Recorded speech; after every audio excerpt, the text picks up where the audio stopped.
بەڵێ سەرەتا بە ناوی خوای گەورە سواز بۆ جەنابتان. ئێمە ئەمڕۆ لەگەڵ تیمێکی وەزارەتی ئاوەدانکردنەوە بە مەبەستی بە دوواداچوون بۆ مەڵبەندەکانی کێش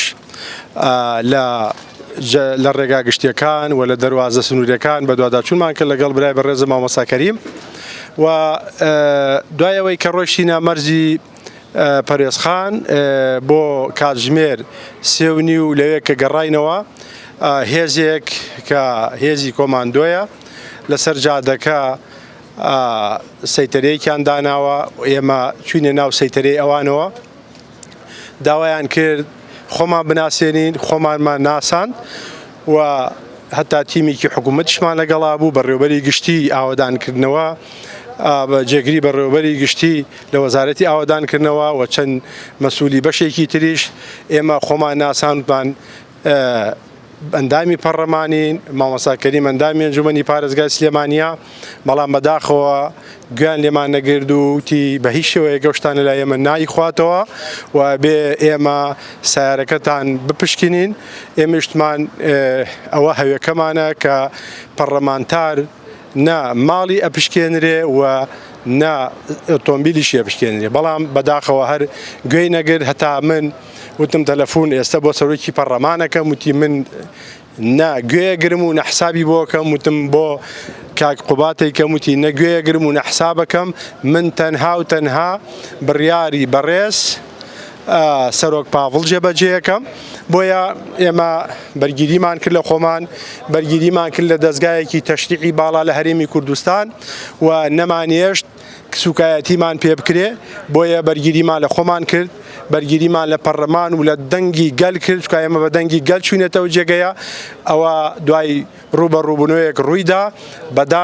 بەداخەوە ئەم هێزەکە لەوەیە گوێ لە هیچ شتێک ناگرێ، نە بڕیاری دادگای پێیە، نە هیچ ڕەنگێک ئەناسێ، نە حساب بۆ هیچ شتێکەکە، تەنها و تەنها چی بوێ ئەوە جێبەجێکە. بۆیە ئێمە دەستخۆشیەکەین لە هەر لایەنێک چاکسازی بکات و بتوانێت ئەمنیەت بپارێزێ، بتوانێت دیفاع لە مافی گشتی بکە، ئێمە دەستخۆشی لێەکەین. بەڵام بەداخەوە ئەمەی کە بینین و لە ڕابردووشا خەڵکی تریشان وا لێ کردووە و هەر ئێمە نین دڵنیام ئێمەژە خیرجار نابین.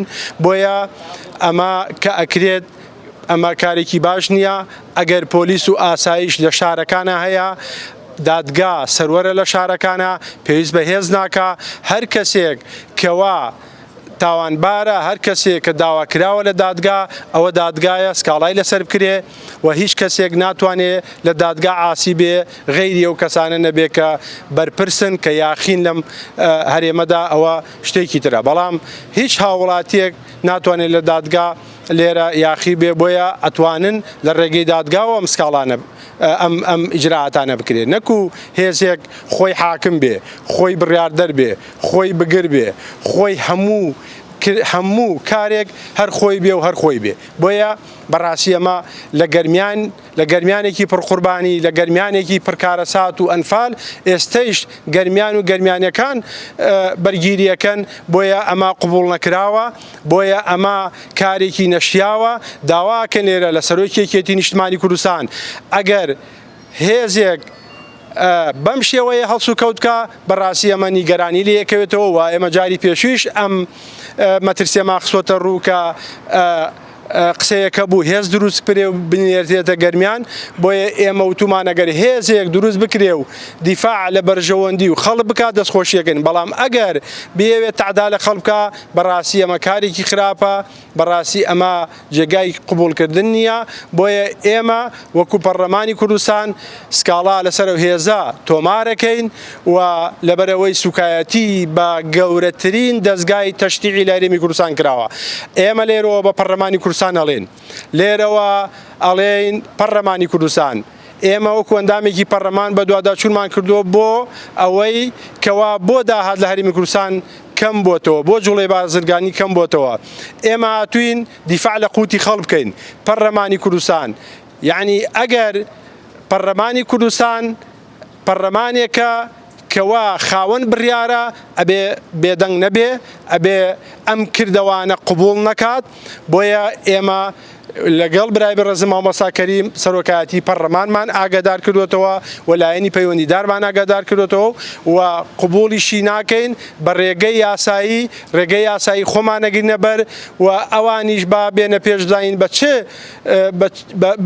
چ یاسایەک هاتوون ڕێگری بکەن لە ئەندامێکی پەرلەمان لە ئەندامێکی ئەنجومەنی پارێزگای سلێمانی. بۆیە ئێمە ئەمە بڕیارمانە کەوا سکاڵا بکەین.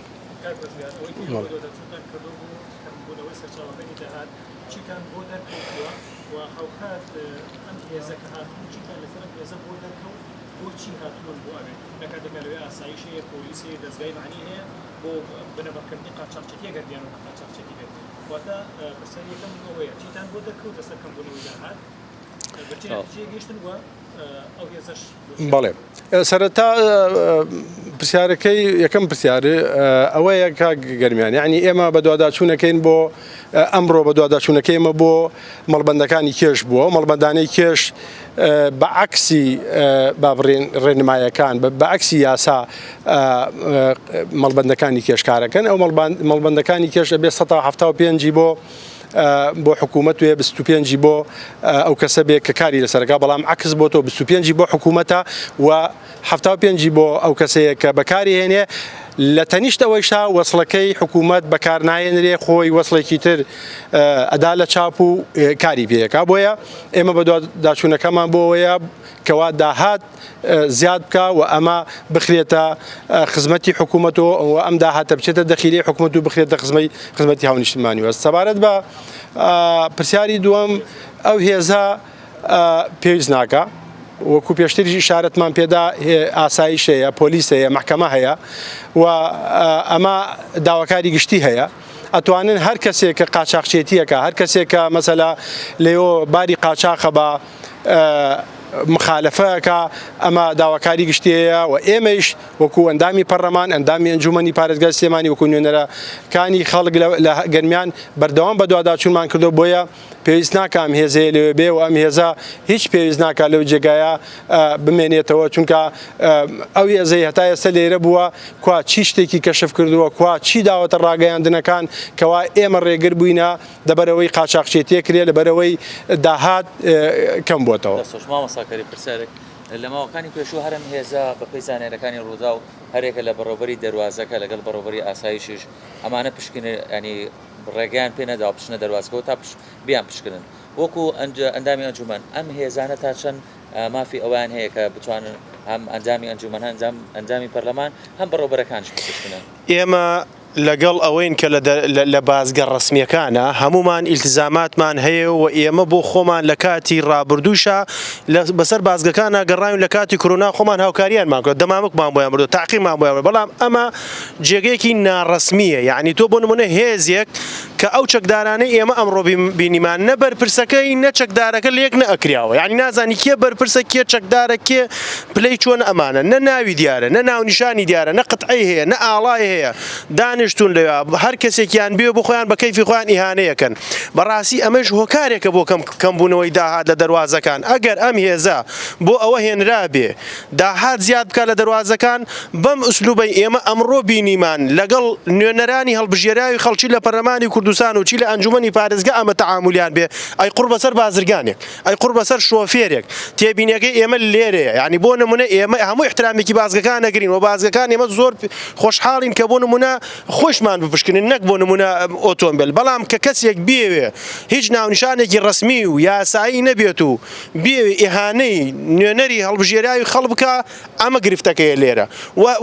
سەبارەت بەوەی کە ئەم هێزانەش لەم سنوورە لە ناو دەواازەی پەروێزخانە ئێستا 5 بۆ 6 هێزی دیکە هەیە.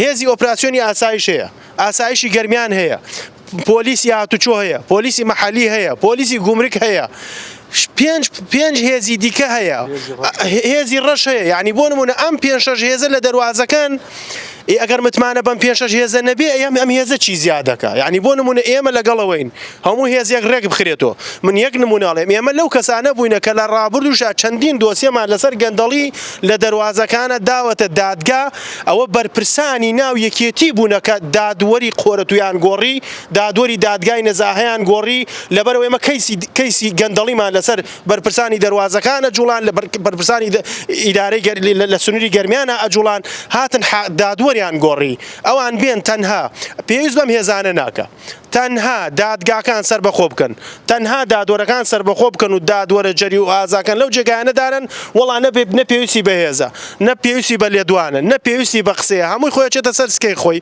و داهاتیش زیادەکە من تەنها ئەڵێم بەس با ئێمە لێکدانەوەی بکەین لە سەردەمی دادوەرێک لە دادگای قۆرەتوە ئیجراعاتیەک لێکدانەوەی بکەین بۆ داهاتی ئەو سەردەمە و داهاتی ئێستا و داهاتی ڕابردووی ئەم دەواازەیە بۆیە ئەم هێزانە بەداخۆ تەعاملی هێزی ئەمنی نییە تەعاملی هێزێکە کە بۆ نمونە هیچ ئینتمایەک لای نییە ئەڵێ من تەنها بۆ نمونە سەرۆکی یەکێتی ئەناسم ئەڵێ من تەنها جێگەری سەرۆکی حکومەت حسابی بۆ ناکەم سەرۆکی حکومەت جڵێ لێرەوە بێ من پشکنینی بۆکەم و ئیجراعاتی لەگەڵاکەم یعنی بەداخەوە مە چۆنە بێ هێزێک بۆ نمونە جێگەری سەرۆکی حکومەت برای سەرۆکی یەکێتی بێت و بڵێ حسابی بۆ ناکەم ینی بەداخۆمانەمانەی ئێمە ئەیبینین پێی ناوترێ ئیجراعاتکردن پێوترێ بۆ نمونە پاشەگەردانیەک لە ئیدارەدانەوە کوتم ئەم جۆری هێز و فراوانی هێزە کە لە ڕابردووە دروستکراوە بۆ تەنها بۆتە بارگیرانی سەبارەت بە مەڵبەندەکانی کێژیش کە ئێمە ڕۆ بە دوواداچوونمان کردو دوێن ئێمە وەزیری ئاوادانکردنەوەمان سەردانی گەرمیانی کردووە لەسەر ئەوەی کە داهاتێکی زۆر بۆ شەخص و کەسی تایبەت لە بەرپرسانی ئەم حزبەی کە ئەم هێزانەیان هەیە ئەڕوا داوامان کردو ئیجراعات بکرێت داوامان کردو بڕۆین بە دۆداچوون بکەین بەڕێزان نزیکەی 20 مەڵبەندی کێش لە سنووری گەرمیانە هەیە سەتا بە پێی یاسای ژمارەسەی 2012 یاسای ڕێگاگشتیەکانی هەرێمی کوردستان حکوومەت خۆی سەرپەرشتی ئەم مەڵبەندانی کێشە بکە دەیان و سەد هەزاران دەرچووی دانەمەزراومانەیە دای مەزرێنە لەم جێگایانە داهاتێکی زۆر بۆ ڕێگاوبانی ناوچەکە ئەگەڕێتەوە بە پێی یاسا لە ڕێگاوبانی ناوچەکە سەرفەکرێ